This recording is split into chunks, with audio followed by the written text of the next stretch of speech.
Muchas gracias. Primero quiero darles los buenos días a todos y la bienvenida aquí a Casia.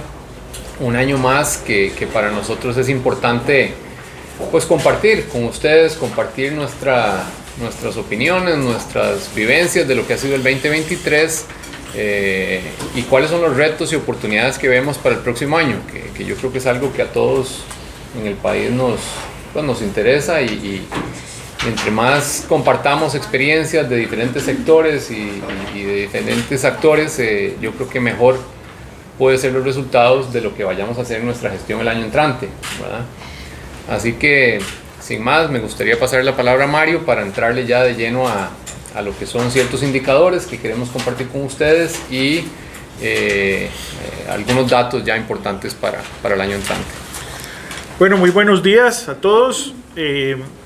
Vamos a hacer una presentación rápida. En realidad son 7, 8 filminas y posteriormente el intercambio con las preguntas y respuestas con todos ustedes.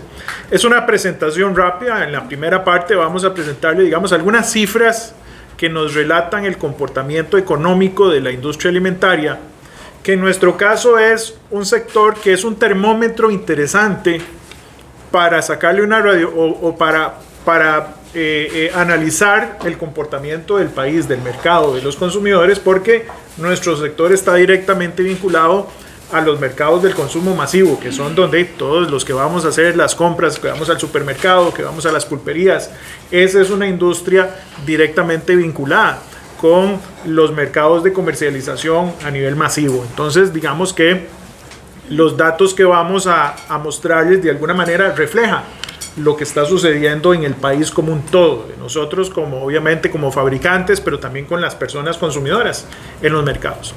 Entonces, bueno, tenemos un año en el cual podemos decir que tenemos un balance positivo, es decir, el 2023 como un todo en promedio nos da un balance positivo.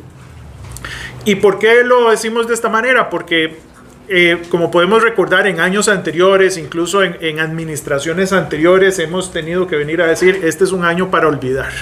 Pero 2023, ¿verdad?, es un año en donde tenemos que enviar un mensaje de optimismo, un mensaje positivo, que nos plantea un año 2023 que fue sumamente retador. Ahora vamos a explicarles un poquito el detalle de por qué, pero que también nos permite mirar con cierto positivismo y optimismo un 2024 que podría estar un poquito mejor. Entonces, bueno, lo primero es que el primer preámbulo es recordemos de dónde venimos, ¿verdad? Es decir, venimos saliendo de periodos muy complicados. Todavía para el año 2021 y 2022 veníamos sufriendo el efecto con rezago de una serie de crisis, es decir, todavía en 2022 y 2023 los efectos del COVID-19 se percibían en el mercado. Recordemos que tuvimos, digamos, un año 2022 donde nos explotó en la cara varias crisis, no solamente por COVID-19, recordemos el tema de la crisis de los contenedores, las crisis de precios altísimos en las materias primas internacionales. Hace un año el tema aquí a conversar con ustedes era el tema del precio de los alimentos que estaba ahogando a los consumidores, ¿verdad? Teníamos las crisis por la alta variabilidad de los tipos de cambios, incrementos en las tasas de interés a nivel internacionales, ¿verdad? Teníamos la crisis de la logística en el abastecimiento de nuestras materias primas, donde no solamente los precios estaban altísimos, sino que el acceso, ¿verdad?, el abastecimiento de esas materias primas hace un año estaba totalmente comprometido, y eso evidentemente nos provocó un año 2022 y 2023 donde la producción venía en caída, ¿verdad?, donde el dinamismo de la economía venía en caída, y ese efecto, ¿verdad?, con todos sus rezagos se mantuvo, digamos que hasta la mitad del 2023. Y por eso es que a partir de mediados del 2023, esa curva de crecimiento del indicador mensual de actividad económica industrial, en el caso de la industria alimentaria, empezó a recuperarse de una forma bastante alentadora.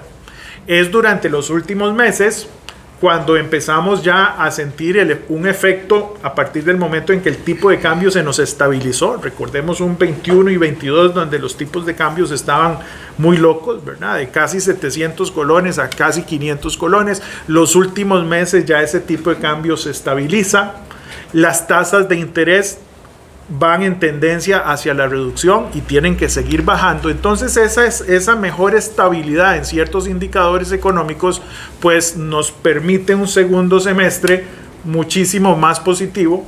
Entonces, en promedio, si vemos el crecimiento de la industria alimentaria en promedio durante los primeros 10, 11 meses del año, es de un crecimiento bastante moderado pero positivo, crecimiento al fin del 1.5% aproximadamente. En el mes de octubre, comparado con el mes de octubre del año pasado, tuvimos un crecimiento de casi el 6%, lo cual es un crecimiento bastante bueno.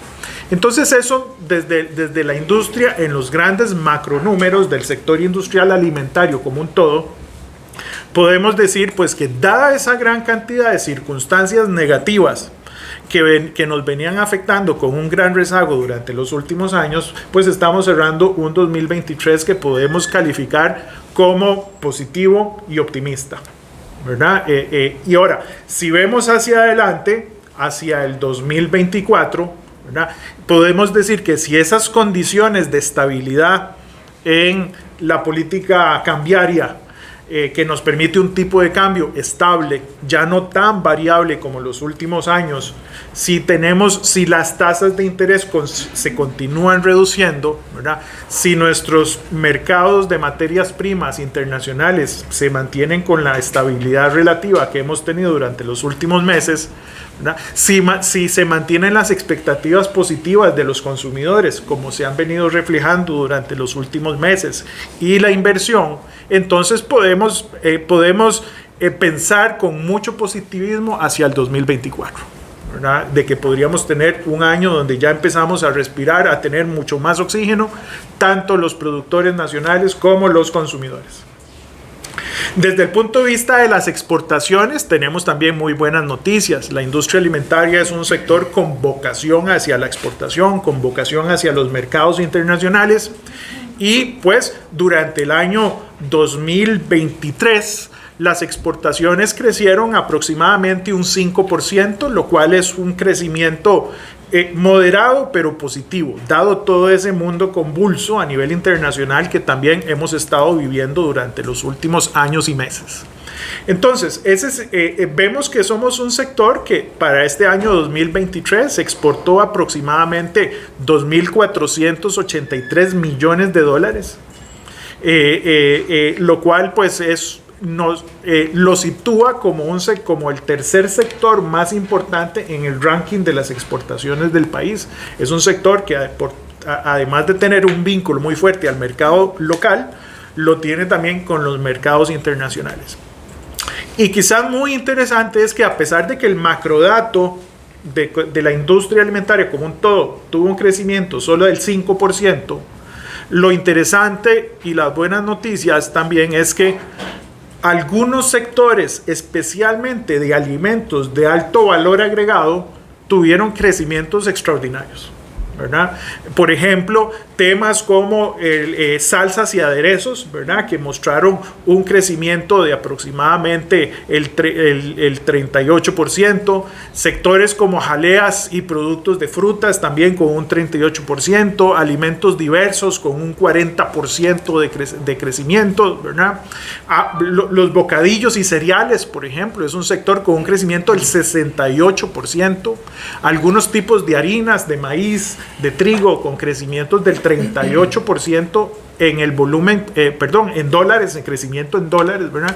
O sea, son crecimientos realmente importantes en sectores que producen con alto valor agregado, ¿verdad? Lo cual pues nos da una sensación bastante positiva. Entonces, en resumen, tenemos pues un sector que como un todo en el mercado interno, estos son los números, por ejemplo, de lo que se llama el régimen definitivo, que ahí no están las zonas francas, ¿verdad? Los sectores que son bastante diferentes o que se desarrollan en condiciones diferentes a lo que es la empresa. El régimen definitivo es donde está la micro, la pequeña y la gran empresa nacional que produce para el mercado local. Y bueno, en resumen, fue un sector que creció al mes de octubre con respecto al octubre del año anterior en casi un 6%, ¿verdad? Y en promedio durante todo el año un 1,5%, y como les decimos, más de 2.400 millones de dólares en exportaciones, lo cual pues son números bastante positivos. Entonces eso es la primera parte. La segunda parte que les queremos exponer es, bueno, cómo perciben los empresarios de nuestro sector de por qué se explica, digamos, ese comportamiento positivo en el mercado local particularmente. Bueno, tuvimos un año donde tenemos un consumidor mucho más precavido, es decir, venimos saliendo de años muy difíciles, de años donde pasamos por donde asustan, como dicen, ¿verdad? De años de muy alto desempleo, y por lo tanto eso hace que tengamos consumidores mucho más conscientes de sus decisiones de compra. Por lo tanto, vemos un consumidor que tiende a ser muchísimo más racional, muchísimo más ahorrativo, que incluso le dedica su presupuesto de una forma más inteligente a los bienes de primera necesidad y menos a la diversión y al ocio, ¿verdad? Entonces, eso es un año, el 2023 es un año donde vemos ese tipo de características. Es un año también donde los consumidores se mueven más a la búsqueda de precios más bajos, ¿verdad? Obviamente por las condiciones económicas de donde venimos saliendo, tenemos consumidores que buscan más ofertas, que buscan los precios más bajos, que buscan los productos que se acomoden mejor al presupuesto, ¿verdad? Y eso hace pues que los fabricantes de alimentos en los mercados de consumo masivo, para que su producción no pierda valor, ¿verdad?, tengan que irse más hacia la innovación, al desarrollo de nuevos productos con calidad, desarrollados pues con mucha innovación y mucha calidad, ¿verdad? Eso como una contrapropuesta para el consumidor, ¿verdad?, para pues mantener el valor de la producción en el mercado y que no se nos caiga, ¿verdad?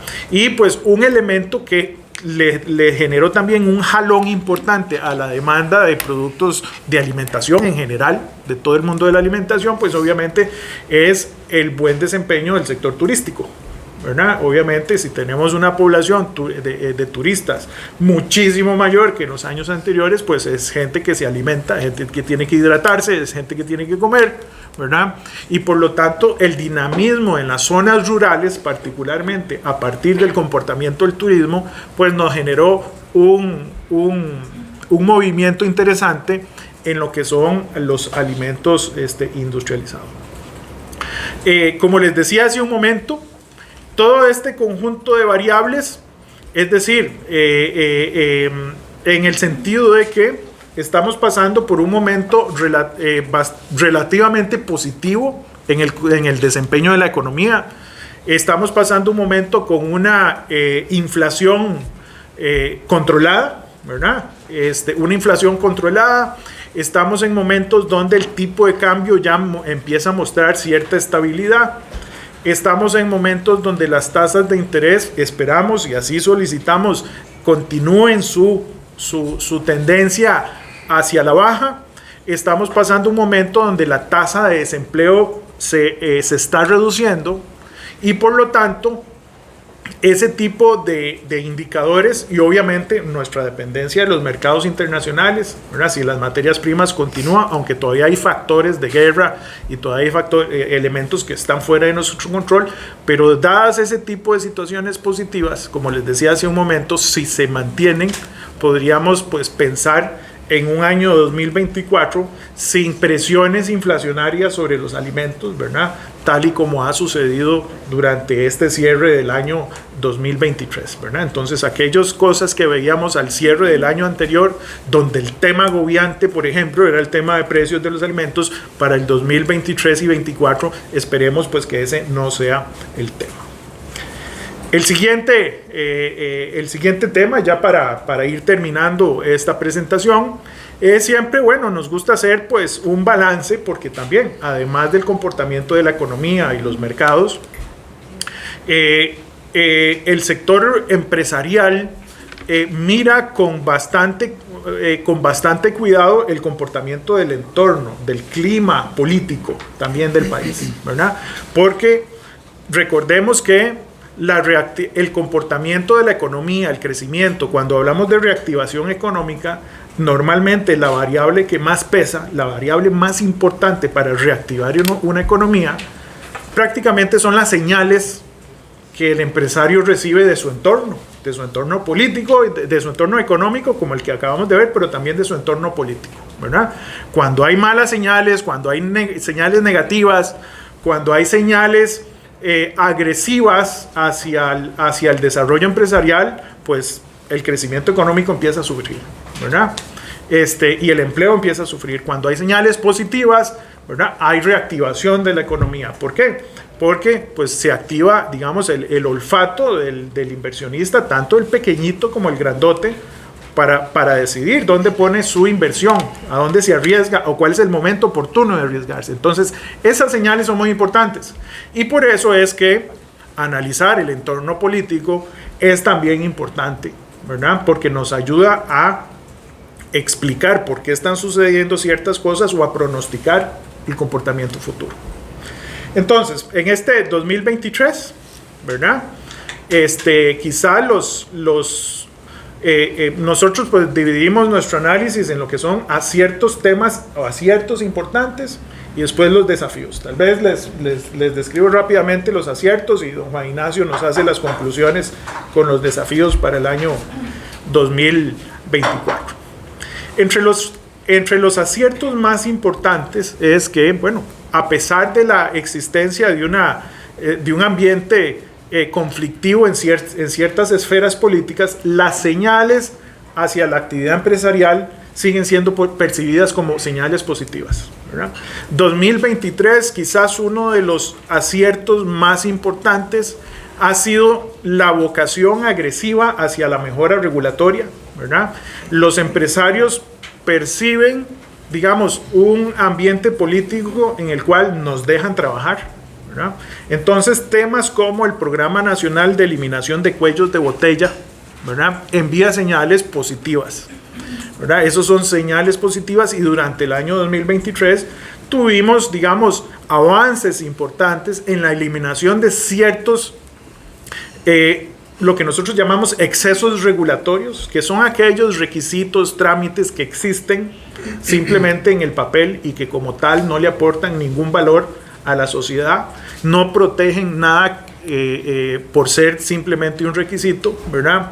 Y tuvimos avances. El 2023 es un año donde podemos decir que tuvimos avances, temas relacionados con las mejoras en los procesos de los registros sanitarios en los alimentos, cierto tipo de requisitos que son necesarios a la hora de sacar un permiso sanitario de funcionamiento, cierto tipo de requisitos que son duplicados entre dos instancias del Estado, por ejemplo, que se eliminan, ¿no?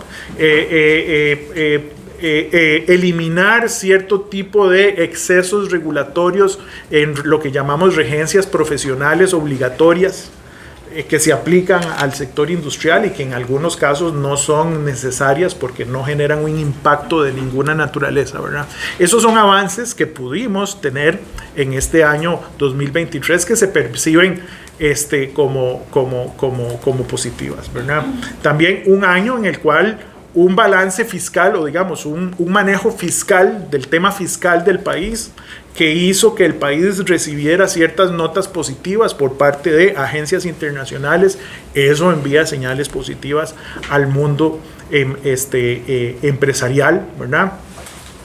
Y bueno, a pesar de que hace falta muchas cosas por desarrollar, pues digamos el tema de, no sé si se acuerdan también, hace un año estábamos en medio de un caos de colapso de los puertos del país, por muchas razones, por todo el contexto internacional, por los temas relacionados con el COVID, por la crisis de contenedores, por el tema del hackeo, ¿verdad? El hackeo de los sistemas aduanales nos tenía en una situación muy compleja, ¿verdad? El año 2023 pues fue un año en el cual las diversas instancias del Estado trataron de tomar control, y aunque el tema no se ha solucionado al 100%, digamos que devolvió cierta posibilidad de que la gestión del comercio internacional se gestionara muchísimo mejor de todo el caos que vivimos en el año 2022. Entonces, esos 3 o 4 elementos nos generan muchas señales positivas, o que podemos calificar como los aciertos más importantes de este año 2023 que se reciben desde el mundo político. Okay, tal vez partiendo con esos datos que Mario les ha compartido bastante positivos, creo que hay un consenso en la Junta Directiva de la Cámara de la Industria Alimentaria en que estamos en un muy buen momento. O sea, en realidad la economía de Costa Rica tiene buenos indicadores en este momento que no veíamos desde hace muchos años. Tenemos una inflación estable, tenemos un tipo de cambio que, bueno, el primer semestre fue complicado, como ya Mario lo dijo, pero ya tiende a estabilizarse. Las tasas de interés tienden a la baja. Tenemos calificaciones positivas por parte de entes internacionales, que eso también es pues muy bueno para el país. Entonces, creemos que la oportunidad es aprovechar este buen momento, ¿verdad? ¿Cómo aprovechamos un buen momento? Tenemos que dejar de lado ciertos conflictos, cierto vocabulario conflictivo que se está usando a nivel político, a nivel empresarial, a nivel social, a nivel de medios, a nivel general en Costa Rica, para podernos enfocar en los serios problemas que tenemos en este país, que arrastramos desde hace años. No es un tema de ahora. Temas de seguridad, temas de infraestructura, ¿verdad? Temas de educación. O sea, la educación es la materia prima más importante que tenemos como país, la juventud, la niñez. Y lo que estamos recibiendo en el parque empresarial es gente con un nivel de educación mucho más limitado que lo que teníamos hace 20 años. Y eso nos resta competitividad a nivel de Centroamérica y a nivel de Latinoamérica, que es con quienes nosotros al final competimos, ¿verdad? Entonces los retos para el 2024 creemos que hay, lo quisimos dividir en 3. Al Poder Ejecutivo sí nos gustaría, y como lo hemos hecho en ocasiones anteriores, y nos parece que ahora es el momento, se debe retomar con urgencia la reforma del Estado. O sea, tiene que sentarse el Poder Ejecutivo, conformar un equipo serio y profesional para hacer una reingeniería de lo que es el Estado costarricense. Tenemos más de 300 instituciones, muchas de ellas creadas del siglo pasado, ya algunas ya no cumplen su función, ya hicieron lo que tenían que hacer y ya estamos en otras realidades, ¿verdad?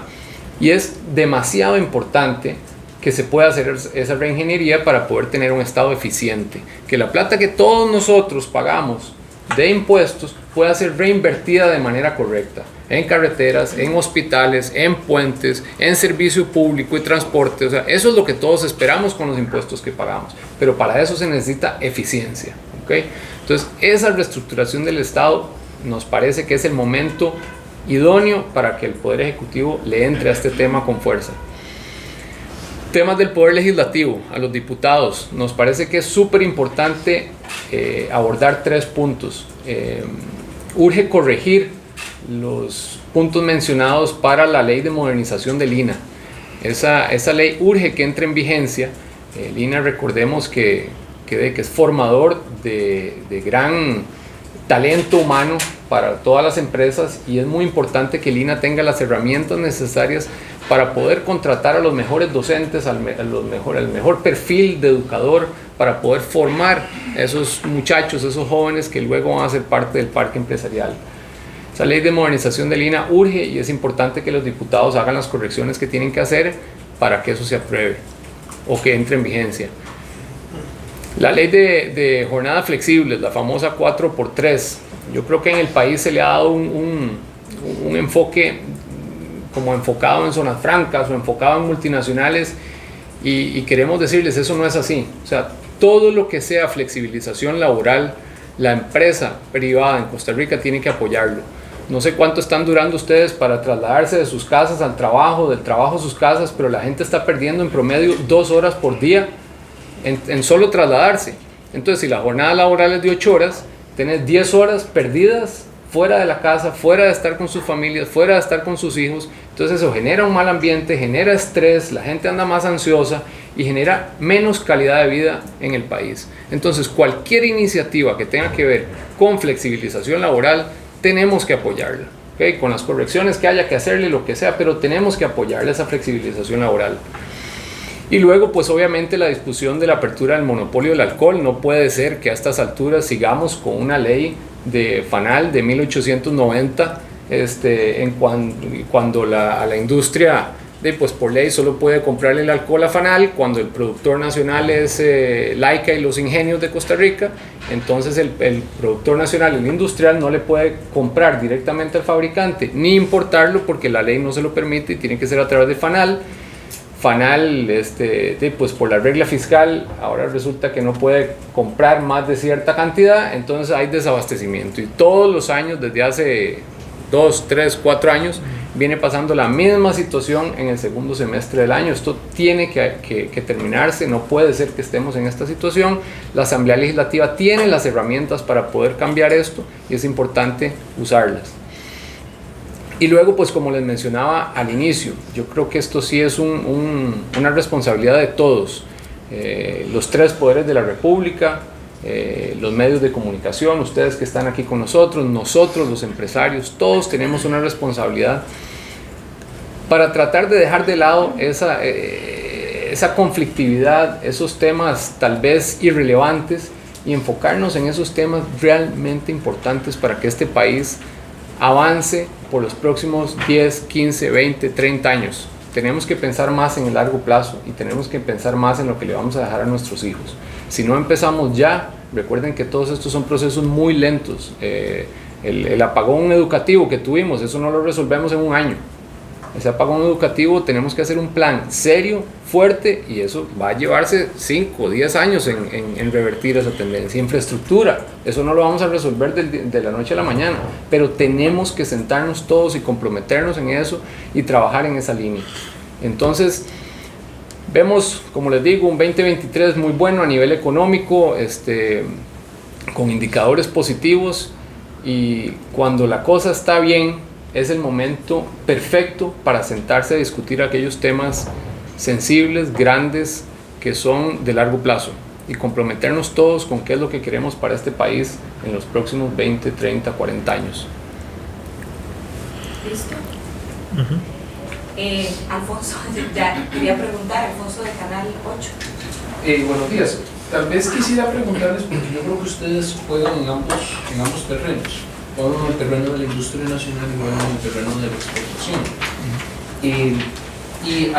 Eventualmente llama mucho la atención cómo en algún punto del año distintas cámaras y distintos sectores se unieron precisamente para pedir al Banco Central aflojar la restricción en materia de política monetaria. Usted decía, don Mario, ahora que hay que continuar en esa línea, pero como que se aflojó un poco el discurso, tal vez no se siguió insistiendo sobre eso. Y eventualmente, digamos, esta política restrictiva del Banco Central ha tenido una incidencia sobre el tipo de cambio. Todo va aparejado. Entonces, en esa línea, como ustedes juegan en el ámbito externo y evidentemente el exportador ha sufrido el impacto del tipo de cambio anormalmente bajo, pero con costos a lo interno del país que no han bajado, sino que más bien continúan subiendo. Entonces yo quisiera que tal vez ustedes me regalen una reflexión en esa orientación, ¿verdad? La lesión a la competitividad de las empresas, la posibilidad de eventualmente, no digo que despedir gente, pero no poder contratar más gente, porque tal vez el personal se vuelve un poco más costoso. Y eventualmente, si ustedes han podido medir cuánto ha sido ese impacto de esa política restrictiva en la posibilidad de crear más empleos, ¿verdad? Porque sí ha bajado el trabajo, pero por otro lado también el INEC ha venido diciendo que la merma en los indicadores de desempleo se da porque hay desaliento de muchas personas de salir a buscar trabajo. Entonces hay como, digamos, como un discurso ahí que va aparejado, ¿verdad? Sí ha bajado el desempleo, pero también ha disminuido la capacidad de los distintos sectores productivos en crear más puestos. Yo creo que esa pregunta, Alejandro, Alfonso, yo creo que esa pregunta, Alfonso, es la que resume el primer semestre de este año, y fue un semestre complicadísimo porque, si recuerda, la segunda mitad del año pasado, del 22, el tipo de cambio llegó a estar en 690, casi 700, ¿verdad? Y en enero se nos vino a 560, 550 y siguió bajando. ¿Qué es lo que pasa?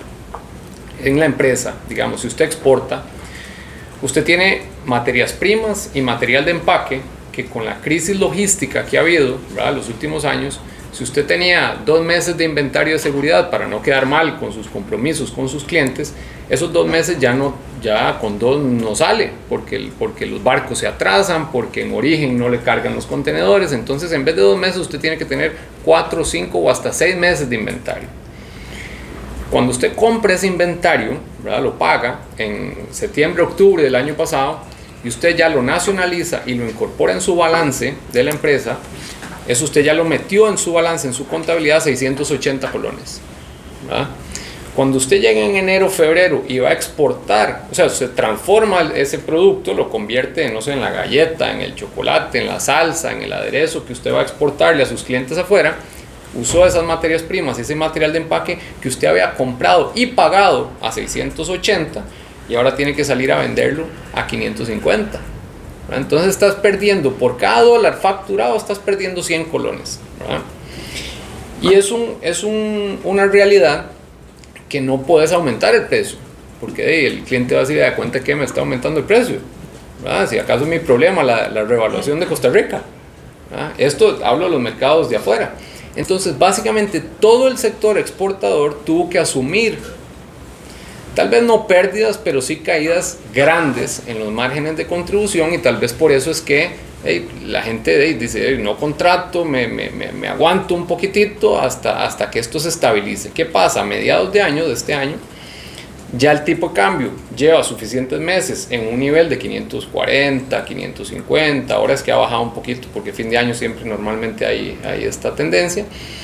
Pero entonces ya los inventarios y esas recompras de insumos y materiales de empaque ya está al mismo nivel que lo que estás vendiendo, ¿verdad?, que el mismo valor de venta. Entonces ya ahí estás calzado, ¿verdad? Entonces ahí es donde decimos que el problema no es de un tipo de cambio alto o bajo. El problema son las variaciones tan grandes en tan corto tiempo, porque no hay manera de que uno en la empresa pueda ajustar esos movimientos tan rápidos, ya sea con precios de venta o con precios de compra o negociaciones a los proveedores tan rápidos. Entonces, de alguna u otra forma, todos hemos tenido que sacrificar, ¿verdad? Si la tendencia es la que hemos tenido en el último trimestre, vemos con optimismo el año entrante, porque, repito, lo que necesitamos es estabilidad, ¿verdad? Lo peor que puede tener el sector empresarial son esos picos, esos brincos, ¿verdad? Las tasas de interés que se tripliquen de un momento a otro. Eso hace que tu capital de trabajo para financiar ese inventario y las cuentas por cobrar, ¿verdad?, se triplica. Entonces, menos disponible, menos recurso disponible para crecer, para invertir en una máquina nueva, para invertir en una línea de producción más eficiente, para invertir en unas rutas nuevas para otras áreas del país, etcétera, ¿verdad? Entonces, ese tema que tocaste, Alfonso, es yo creo que el medular para este 2023. El primer semestre nos golpeó durísimo. Las empresas, te digo abiertamente, de lo que hemos podido hablar en junta directiva, a la mayoría se les cayó la utilidad al 50% o menos, ¿verdad?, en ese primer semestre. ¿Qué pasa? En el segundo semestre ya eso tiende a recuperarse para poder estabilizarse, y obviamente que las empresas no quiebren, ¿verdad? Las empresas se mantienen. ¿Por qué? Porque ya hay estabilidad en el tipo de cambio. No sé si respondí tu pregunta. Sí, correcto. Tal vez, don Mario, ahí como actor político, tal vez el mensaje al Banco Central en eso, ¿verdad? Porque, como le decía, tal vez se frenó un poco el mensaje, ¿verdad? Sí. El llamado en esa orientación. No, esa percepción es correcta, y por eso es que hoy, en nuestro mensaje de fin de año, pues volvemos a plantar el asunto en dos sentidos. Es muy importante, digamos, una política pública orientada a buscar la estabilidad. Hablar de si el tipo de cambio es muy alto, muy bajo, eso pues incluso técnicamente no es correcto. para el fabricante nacional lo importante es la estabilidad, ¿verdad? Y en un tipo de cambio de equilibrio, ¿verdad? Porque no hay tipos de cambio altos ni bajos, lo que existe es un tipo de cambio de equilibrio y ojalá estable, ¿verdad? Porque esa estabilidad es lo que permite, como dice Juan Ignacio, proyectar, planificar, ¿verdad? Y vender a los costos, según los costos apropiados. Y con respecto a las tasas de interés, igual nos parece que ese es un espacio de política donde todavía hay campo para seguir reduciendo, ¿verdad? Alineado a la tendencia también internacional, que para la industria y para los consumidores es muy importante también tasas de interés hacia la baja, porque eso determina el costo del capital, el costo del financiamiento y para el consumidor su presupuesto familiar para tener ingresos disponibles para consumir en otro tipo de bienes y servicios que le provoquen bienestar, ¿verdad? Por eso es que sí, como usted señala, es importante insistir en el tema de que en materia del costo del dinero todavía hay espacio para mejorar. ¿Alguna otra pregunta, compañero? Buenos días, José Alvarado de El Salvador. Tengo varias preguntas. Yo quisiera volver a tocar el tema del empleo, particularmente en ese sector, si hay recuperación o no en relación a la pandemia. Ya estaba la mención en INEC, han dicho que hay un mercado laboral poco dinámico, se está produciendo más con menos personal. Comercio es uno de los pocos sectores que ha logrado recuperar producción y empleabilidad, pero entonces yo quería preguntarles específicamente el sector que ustedes representan, cómo se está comportando el empleo y la ocupación particularmente. Y lo otro que quería preguntarles es, don Juan Ignacio dijo que está llegando gente mucho menos preparada que hace algunos años a las empresas que ustedes representan. ¿Qué es lo que no están, qué es lo que les hace falta en el perfil, qué es lo que está poco preparado, digamos, o menos preparado que hace algunos años, qué debería de cambiar en ese perfil? ¿Y qué tanta falta de personal están ustedes ahorita reportando? Porque regularmente cuando uno va a conferencias, por ejemplo, de tecnología, es más sencillo que tengan el perfil de los puestos que están necesitando o que el país no está generando, pero en el caso de ustedes, ¿cuáles son esos puestos? ¿Tuyo? Sí, dale. Tal vez empezando por la segunda, yo creo que es muy importante también tomar en cuenta que la industria alimentaria, a diferencia de otras industrias como más, digamos, zonas francas, industria médica, que ha estado muy en medios de comunicación, son industrias que se pueden automatizar mucho y ocupan mucho ahora inteligencia artificial, temas de softwares diferentes, etc. La industria alimentaria, recordemos que todavía es mucho trabajo manual, ¿verdad? Todavía requiere mucha mano de obra y mano de obra técnica, cómo operar una máquina, técnicos electromecánicos, técnicos en refrigeración, ¿verdad? Ese tipo de técnicos que antes salían de Lina, muchos técnicos, digamos,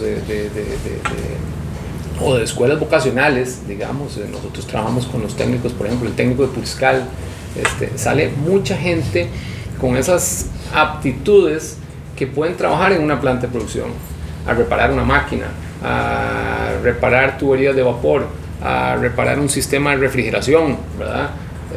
A trabajar en esas líneas. Hoy por hoy no hay muy poca oferta de ese tipo de mano de obra, digamos, semi especializada, ¿verdad? Que yo creo que es sumamente importante y para la industria alimentaria pues lo seguirá haciendo, ¿verdad? Porque no es una industria que estripas un botón en una computadora y salen chips ahí por una máquina. O sea, en la industria alimentaria no necesariamente funciona así. Trabajamos muy de la mano con el INA, muchos programas con ellos en donde se trata de mejorar, se trata de usar las mismas empresas como centros de capacitación, digamos, en lo que son buenas prácticas de manufactura, en lo que es inocuidad alimentaria, para que la gente cada vez tenga más ese chip de inocuidad alimentaria que hoy por hoy ya no es negociable, no es ni siquiera negociable, ¿verdad? Entonces hay que avanzar más en esa línea. Con respecto a la cantidad de empleo, no sé, vos manejas datos exactos.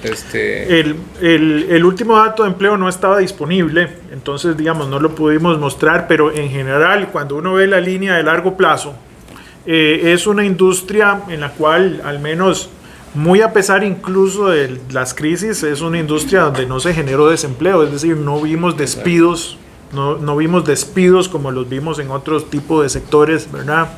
Y más bien, pues por tratarse de alimentos, el alimento es algo que todos los seres humanos necesitamos todos los días y por lo tanto es un sector donde no podemos esperar, digamos, grandes variaciones ni para arriba ni para abajo. Entonces, el nivel de contratación de este 2023 estuvo bastante estable, normal, muy parecido a los años anteriores. Normalmente hay una tasa de crecimiento más bien muy similar a cuánto se mueve la producción, ¿verdad? Para el 2022 me parece que andábamos en 102,000 puestos de trabajo de personas asalariadas, ¿verdad? Reportadas en el Banco Central, y para este año pues el dato anda muy similar en realidad, posiblemente unos cuantos más empleos, ¿verdad? Pero sí puedo buscar hacer un poco ahí de ingeniería de datos para tener ese dato específico de cómo cerró el 2023. Quizá un elemento que algunos empresarios nos ha planteado, y quizá don Juan Ignacio lo pueda explicar mejor, es también cómo el mercado laboral está evolucionando en la población joven, ¿verdad? De que a veces hay cierto tipo de ocupaciones que la población más joven no necesariamente quiere asumir, o que la población laboral joven está optando por ocupaciones con características diferentes, donde no necesariamente, digamos, como es una fábrica, una planta, donde hay que ir pues todos los días a operar una máquina en cierto tipo de horarios, porque esa es la forma en cómo opera la industria, ¿verdad? Hoy en día ese mercado laboral está evolucionando hacia otro perfil de la forma de trabajar, y eso de alguna manera suma a lo que decía don Juan Ignacio, en que más bien estamos pasando por un momento en donde llenar las plazas de operarios con cierto nivel de tecnificación, ¿verdad? Es un poco más difícil. De alguna forma ustedes han hablado con el MEP. Yo sé que el INA, digamos, es la institución encargada de la educación técnica y que tiene un poco más de relación con las necesidades del sector empresarial, pero de alguna forma han hablado con el MEP, también relacionado a lo que podrían producir en términos de profesionales, colegios técnicos, por ejemplo. Con el MEP estuvimos hablando para temas de educación dual, de la famosa educación dual que tanto apoyamos en el sector privado, precisamente para ahondar en estos temas que te mencionaba anteriormente, ¿verdad? No se ha podido avanzar de la manera en cómo nos gustaría y con la agresividad con que este programa debería manejarse en Costa Rica. Hemos tenido reuniones con gente de Alemania, que son los que están apoyando al país en este tema de educación dual, pero aquí yo no sé si es que se está quedando pegado en la burocracia o que no entendemos muy bien por qué es que este tema no está avanzando más rápido de lo que lo está, pero es un reto que tenemos en Costa Rica. Yo creo que sí, como vos bien decís, es algo que hay que trabajarlo con el MEP, con el INA, con ambos para meterle velocidad a este tema, porque sí, como bien dice Mario, el parque laboral está cambiando y se está volviendo muy retador conseguir gente para trabajar en las plantas, en los procesos industriales, ¿verdad?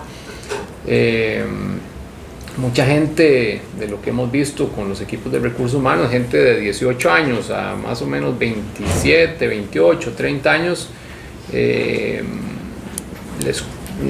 no quieren trabajar, digamos, en un lugar físico, prefieren hacer teletrabajo, prefieren, no sé, estar en sus casas ahí, hacer videos, o hacer, no sé, eso está cambiando, es una sociedad que está cambiando y es un reto para las industrias. Estamos teniendo que hacer varias empresas, varios replanteamientos de cómo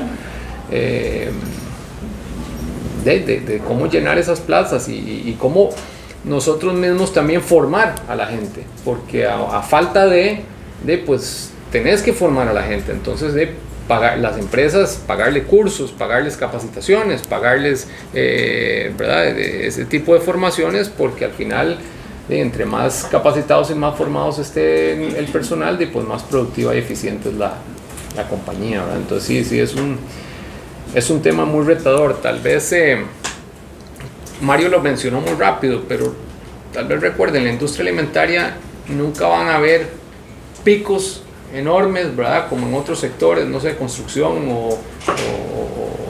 pero tampoco van a haber caídas muy grandes, ¿verdad? Incluso en pandemia la mayoría, o sea, en pandemia la industria alimentaria casi no despidió de gente, ¿verdad? Y la gente siempre tiene que comer, ¿verdad? Entonces eso más bien es algo que nos llena, nos motiva, es algo que nos agrada porque hay mucha estabilidad, ¿verdad? Pues es parte también de lo que nos apasiona de la industria alimentaria. ¿Alguna otra pregunta? Si no, muchísimas gracias a todos, feliz Navidad, feliz Año Nuevo, y saben que siempre cuentan con la industria alimentaria para las consultas que requieran.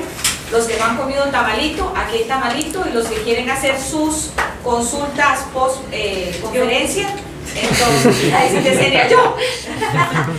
Entonces hacemos las entrevistas post conferencia. Muchas gracias, de verdad. Muchas gracias y feliz Navidad a todos. Que la pasen súper bien.